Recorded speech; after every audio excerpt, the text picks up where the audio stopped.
Hello everybody, this is the alpha for 1000 Hands, playable right now, downloads across Mac, Linux and Windows. I'm not sure about Mac and Linux though, I've not really had a chance to test them.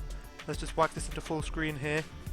You can hear in the background the lovely music from Incompetech, the guy's name slipping me. He's making a documentary on Kickstarter. I'm not promoting that, but whatever, do with that information what you will. Just going to turn that off there for a moment. It's very catchy, but I feel like the gameplay is very zen. But you guys don't even know how the game plays yet. Let's just jump straight in. You can't click on the play button. You can click on the instructions button. We'll actually go there first. So this is the instruction screen, and I'll explain what is pretty much written down there. What you need to do is when an item spawns, a letter appears with it, and if you press the letter and hold on to it physically on the keyboard, then until the light goes green, you can let go and drop it successfully, or teleport it according to the law. The longer you hold on to it for, the darker the green light becomes. I'll hold on to it for a while so you can see. You get less points for holding on for it for too long, and if you hold on to it for up to 10 seconds, then the item will destroy itself and you'll lose a life. Also, if you fail to pick up the item, then you also lose a life for ignorance, and it shows as the item slowly goes to grayscale. Ignore that potion, very poorly drawn. I hope that explains everything. The menu though, very experimental in the sense that you can't just click the play button, as I was saying before. You actually have to press and hold P, which stands for play, and let go when the light is green.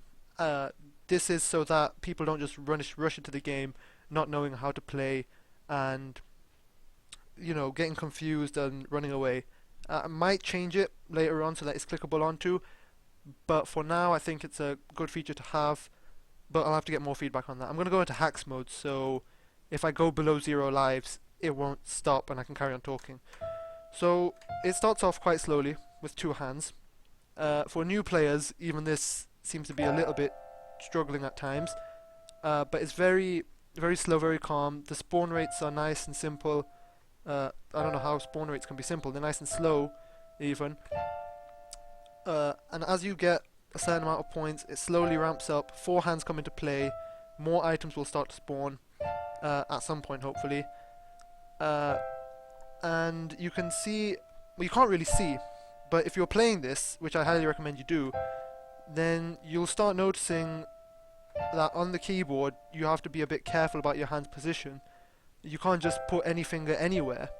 It's a little bit of physical maneuvering, a bit of, a lot of thinking goes across the board here. Let me explain a new feature that I plan on adding in soon that should help complete the game, because right now it's very fun as it is. When it ramps up to 6 hands and it goes to full difficulty, or full speed even, because the speed is a little slow up until a certain point. Now things are starting to ramp up.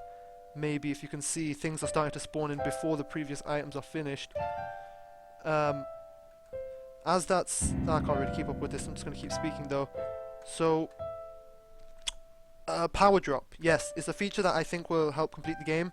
Basically, if you hold on to multiple items at the same time, such as I'm doing right now, and you let go at the same time, some of them are faded out for different reasons, but it doesn't matter, then you get a power-up or a bonus of some kind. The appropriately named power drop is a way of giving exploration to the game. So players can experiment with different kinds of drops, finding out what's good, potentially finding bad power drops that hinder their performance or make it more difficult.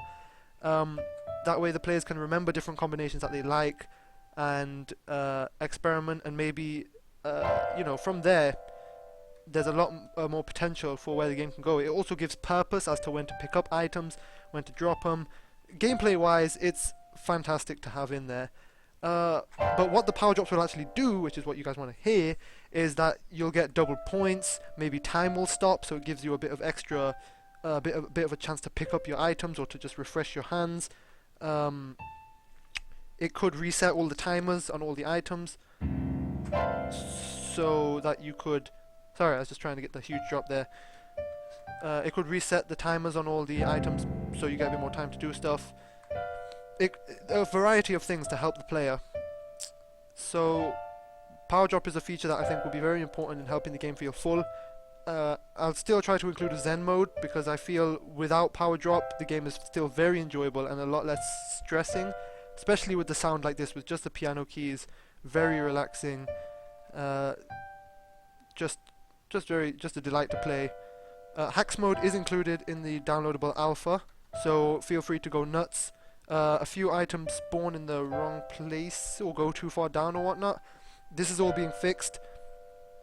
Anything else I have to say? I'm trying to think while you guys watch this. Riveting gameplay, super action packed.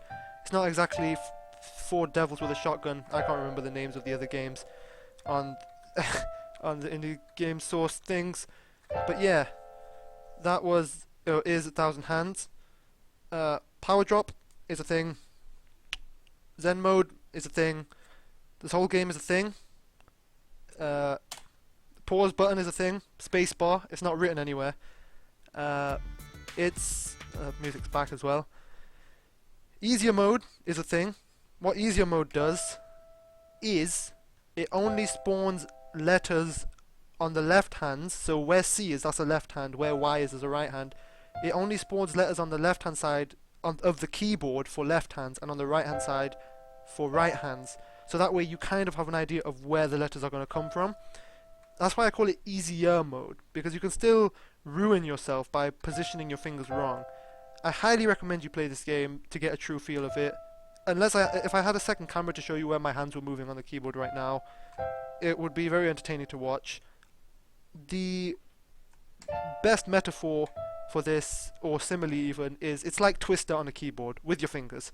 And that's just like, it's like, you know, who doesn't like Twister? I mean, everybody, because of the awkward family touching and whatnot, but come on, this is on your own, on your keyboard, and this has gone on for way too long.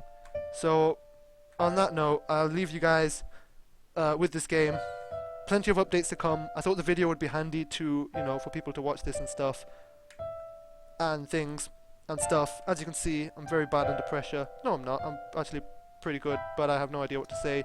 There's hand puns thrown all over the game. Did I do hacks mode again? No, I didn't. So, for example, need a hand. Very hilarious. High score table. Not sure whether to make it local or global, and whatnot. Feel free to throw tons of suggestions at me. This game is the first in my portfolio of games, so technically my first actually game anywhere ever. This video has probably gone on way too long. I'm not tracking anything. I'll have a big swig and I'll call it a day. A big swig of Coke, I should probably mention. Not sponsored by Coke, 1,000 Hands. Blah, blah, blah. So I'll leave you guys to it, and with the sweet beat of pressing the wrong button, happy holding.